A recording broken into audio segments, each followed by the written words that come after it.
Hi, this is Frank Furness with Sales and Marketing Tips, where we'll be bringing you a number of new tips on how to find new business, how to prospect, how to close more sales. Today I just want to speak about your attitude and preparation.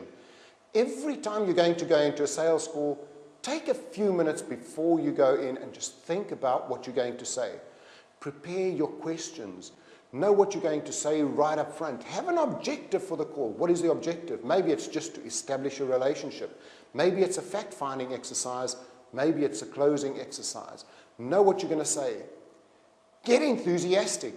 One of my first bosses I ever had said, a client, doesn't matter that you've had an accident on the way there. Doesn't matter that you've had a fight with somebody. They want 1000% of your enthusiasm when you're there. Think of yourself as a wind-up doll. As soon as you go in there, give them 100% of your enthusiasm. Forget what's happened before you've got there. You've got one shot, that's all. And finally, think big. The bigger you think, the bigger the sale's going to be. Thanks so much for watching the video.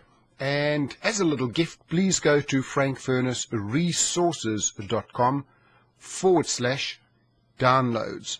And there are a lot of free ebooks, a lot of software, all yours for free for just watching the video. So remember that again, www.frankfurnessresources.com/downloads.